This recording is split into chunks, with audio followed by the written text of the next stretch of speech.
찾았어 골목골목을 따라 다니면서 희미하게 남아있는 우리의 흔적을 지나 Pada awal tahun 2025, udang industri di kawasan Cikande, Banten itu terindikasi mengandung cesium-137. Kemudian, respon dari FDA adalah langsung menarik produk udang tersebut karena dianggap membahayakan konsumen. Lalu, dari sisi pemerintah Indonesia dan BPOM adalah langsung menyusuri sumber dari kontaminasi tersebut, mengecek jalur distribusi, dan kemudian memastikan produk yang lain aman. Nah, jadi sumber kontaminasi bukan dari tambak udang, melainkan dari industri peleburan logam bekas di sekitar kawasan Cikande. Tindak lanjut pemerintah yaitu memasang RPM atau Radiation Portal Monitor untuk mencegah penyebaran radiasi.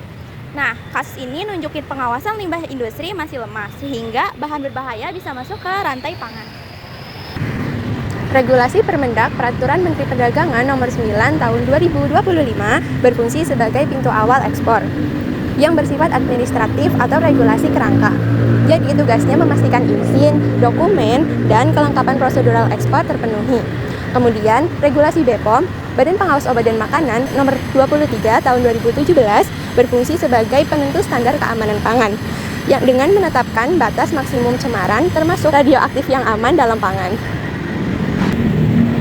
Nah, yang ketiga ada regulasi karantina. Regulasi karantina ini memastikan produk ekspor aman dan juga bebas dari cemaran-cemaran berbahaya seperti radioaktif cesium-137. Petugas dari regulasi karantina ini berhak menahan atau menolak ekspor dari produk yang terkena cemaran dari zat-zat berbahaya. Nah, regulasi karantina ini harus bekerja sama dengan KKP, Bea Cukai, dan juga Bapeten. Nah, yang keempat itu ada regulasi dari Bapeten. Bapeten ini bertugas untuk mengatur pengawasan bahan radioaktif dan juga menelusuri sumber radiasi dan juga mencegah kebocoran. Bapeten juga bisa memberi sanksi apabila ada kelalaian pada produk-produk pangan yang terdapat zat-zat atau cemaran berbahaya.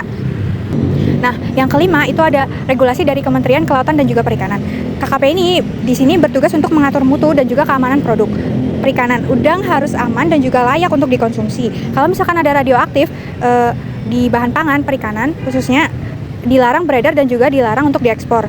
Kementerian Kelautan dan juga Perikanan ini juga wajib menelusuri sumber-sumber cemaran dari zat berbahaya. Nah, selanjutnya ada regulasi Bea Cukai, yaitu mengatur tentang masuk atau keluarnya barang produk ekspor. Nah, peran dari Bea Cukai ini adalah untuk memeriksa dokumen atau fisik barang. Nah, Bea Cukai ini juga harus berkoordinasi dengan lembaga atau instansi lain seperti Bapeten dan KKP. Nah, selanjutnya ada regulasi internasional dan FDA yang menjadi acuan global, yaitu Kodeks IEA atau WTO. Nah, negara impor boleh menolak produk yang berbahaya, dan FDA itu mewajibkan sertifikat bebas cesium 137 setelah adanya kasus udang yang terkontaminasi dari Indonesia sejak tanggal 31 Oktober 2025.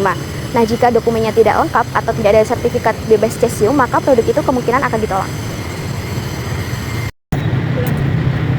Penolakan ekspor udang di Indonesia akibat kasus CS137 mengganggu industri perikanan karena udang merupakan komoditas utamanya.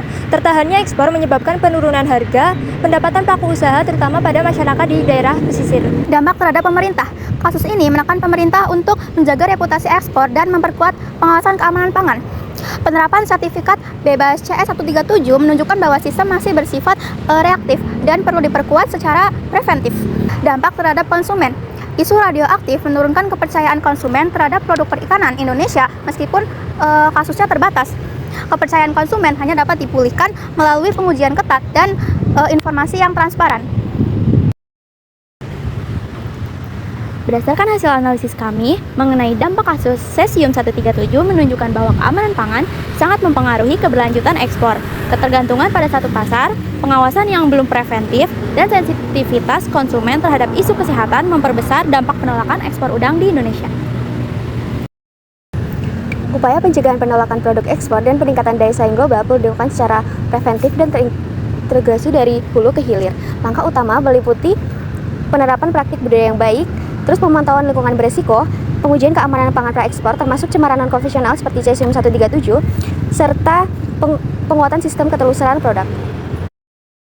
Selain itu, harmonisasi regulasi nasional dengan standar internasional, penguatan sertifikasi mutu, dan pendampingan pelaku usaha itu menjadi kunci untuk menjaga kepercayaan pasar dan keberlanjutan ekspor udang Indonesia.